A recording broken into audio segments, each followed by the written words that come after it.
Olá! Sejam muito bem-vindos a mais um vídeo. E nesse mês eu quero agradecer a todos vocês. Vocês que curtem o conteúdo feito por mim aqui e me fizeram alcançar essa marca tão marcante de 100 mil inscritos. Vocês que transformaram esse hobby de produzir vídeos em algo tão gigantesco. Me permitiram mergulhar ainda mais na minha maior paixão, que é o futebol. Como já disse diversas vezes, o futebol mexe com a paixão.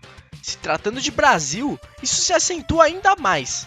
Grande parte do povo brasileiro tem pelo seu time do coração um amor quase que incondicional. O dia do cidadão brasileiro depende e muito do resultado do seu time no final de semana. Isso nem sempre é muito saudável.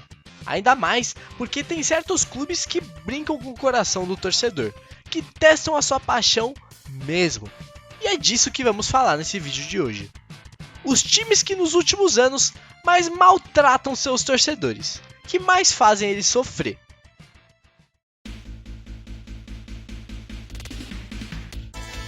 Um nome um tanto irônico, visto que nos últimos anos, os quase 1,5 milhão de torcedores do Vitória têm visto muito mais derrotas do que vitórias de fato. O clube soma 8 rebaixamentos ao longo de sua história, 3 deles nos últimos 10 anos. Afastado da Série A desde 2018, o Vitória em 2021 caiu para a 3ª divisão do Campeonato Brasileiro, ponto mais baixo que ele só tinha alcançado uma vez antes em sua história. Mas a grande diferença é que em 2005, da outra vez que o Vitória caiu para a Série C, ele caiu junto com seu arquirrival Bahia. Mas hoje em dia, o Vitória não consegue sequer ficar na mesma divisão do Bahia. Depois do rebaixamento do Vitória para a Série B em 2018, o Bahia ficou na Elite, enquanto o Vitória ficou na 2ª divisão. Quando o Bahia finalmente caiu para a 2ª divisão, em 2021, o Vitória foi lá e caiu para a Série C. Em 2022, o Vitória voltou para a Série B, mas o Bahia também voltou para a Série A. E ver o rival sempre uma divisão acima deve incomodar muito qualquer torcedor rubro-negro. Ainda mais somado às recentes conquistas do Bahia na Copa do Nordeste, que tirou a vantagem de títulos regionais que o torcedor do Vitória sempre se orgulhou de ter. Mas, como eu disse, o Vitória subiu para a Série B. Quem sabe não vem dias melhores para o torcedor do Leão. Agora, um fato é que o Vitória sempre foi um pouco azarado. Em 1993, o Vitória foi vice-campeão brasileiro e não conseguiu se classificar para a Libertadores, pois na época apenas o campeão ganhava vaga. Em 99, o Vitória ficou em 3º na Série A do Brasileirão, mas não foi para a Libertadores, pois apenas o campeão e vice ganhavam vaga. Em 2013, o Vitória ficou na 5ª colocação do Brasileirão, e adivinha? Ficou de fora da Libertadores, pois apenas os 4 primeiros colocados ganhavam a vaga. Ou seja, o Vitória é o time do quase. Quase foi para a Libertadores, quase foi campeão brasileiro, quase ganhou uma Copa do Brasil, quase foi campeão da Série B, quase foi campeão da Série C, enfim, nunca foi fácil torcer pro Vitória. Em Pernambuco, um dos gigantes do estado não tem passado por bons momentos e está maltratando os coraçõezinhos de mais de 1 milhão de torcedores tricolores. O Santa Cruz até vinha bem. Em 2016, conquistou a Copa do Nordeste, o Campeonato Estadual e chegou a liderar o Campeonato Brasileiro. Foi na 2ª e na 3ª rodada? Foi, mas liderou. O problema é que dali em diante foi ladeira abaixo. O Santa Cruz terminou o Campeonato Brasileiro rebaixado. Nunca mais ganhou um estadual, e muito menos uma Copa do Nordeste. Em 2017, caiu para a Série C, e ali ficou até 2021, quando foi rebaixado para a Série D, última divisão do futebol nacional, onde caiu precocemente na 3ª fase para o Tocantinópolis, algo completamente inesperado para um clube do tamanho do Santa Cruz. Mas, para você, torcedor do Santinha, não perca a esperança, pois o clube já esteve no fundo do poço antes, caindo de maneira tão brusca quanto agora. Em 2006, disputava a Série A do Campeonato Brasileiro, mas foi rebaixado. Em 2007, caiu da 2ª divisão.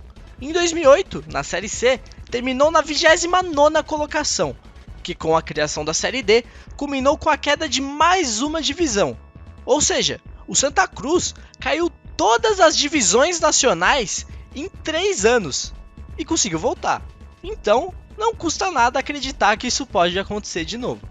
mas a torcida do Santa Cruz merece e muito um time competitivo. Dos 124 clubes das 4 divisões do Campeonato Brasileiro, o Santa Cruz tem a 16ª melhor média de público. Na última divisão, gente. Isso é incrível. A torcida do Santa Cruz tá colocando mais torcedor no estádio do que muito time da primeira divisão, com um time completamente sucateado que sequer chegou longe na última divisão nacional. A torcida do Santa Cruz está de parabéns.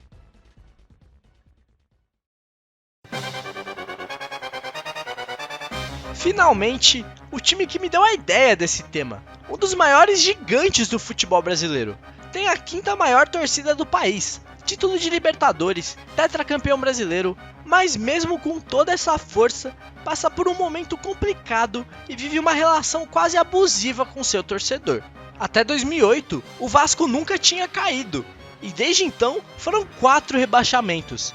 Completamente desaparecido da Série A desde 2020, eles conseguiram acesso agora, da forma mais dramática possível. Ficou o campeonato inteiro no 4º lugar, flertando em perder essa posição em diversos momentos. Na reta final do campeonato, eles só precisavam vencer o Sampaio Corrêa em São Januário. E o Vasco não tinha perdido em São Januário o campeonato inteiro. E o Sampaio Corrêa só tinha vencido um jogo fora de casa. Era o pior visitante.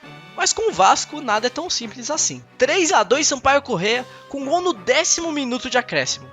E é tudo para a última rodada, onde o Vasco enfrentava o Ituano, 5º colocado, jogo que o vencedor conseguiria o acesso. E novamente, de início parecia tranquilo para o Vasco. Com menos de 5 minutos de jogo, um jogador do Ituano meteu a mão na bola, foi expulso e deu um pênalti para o Vasco. Mas mesmo assim, com um homem a menos, o Ituano pressionou muito.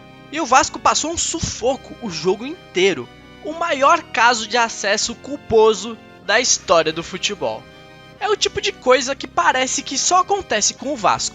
Como na Libertadores de 2018, quando protagonizou um momento único no futebol mundial. No jogo contra o Jorge Wilstermann, na Bolívia, o Vasco tomou um gol e enquanto a TV passava o replay desse gol, o Vasco foi lá e tomou outro.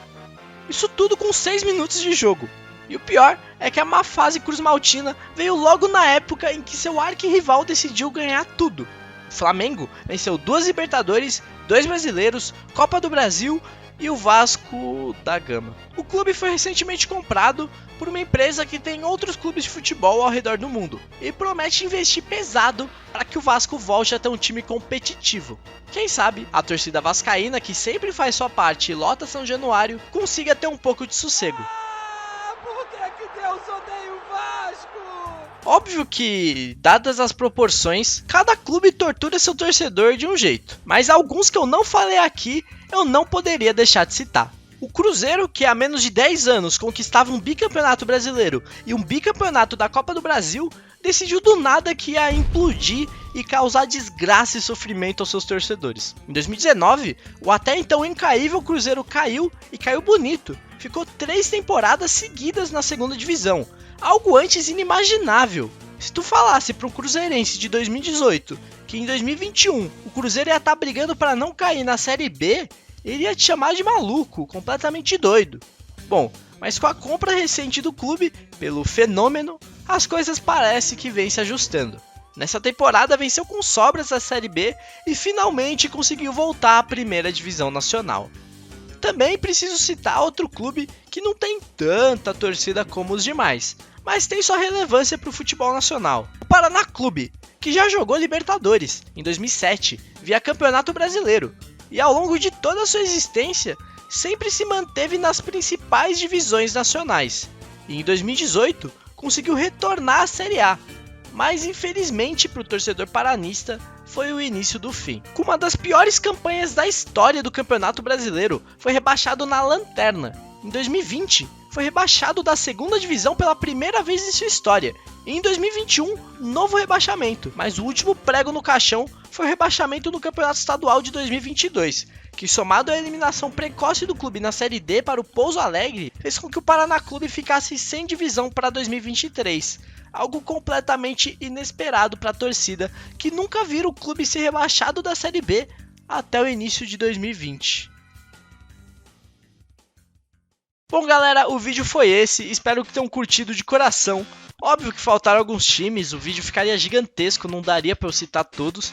Mas comente aqui qual vocês acharam que poderia aparecer também. Não esqueça de se inscrever no canal, vídeos nesse estilo todo dia 16. Peço perdão por ainda não ter pensado em nada para o especial de 100 mil. Queria algo fora do padrão, diferente, enfim. Mas eu agradeço novamente a todos que se inscreveram e me dão uma força em cada vídeo meu. Vocês são muito especiais e me motivam a continuar fazendo vídeos melhores e melhores para vocês. Não deixe de me seguir nas redes sociais. Valeu, tamo junto!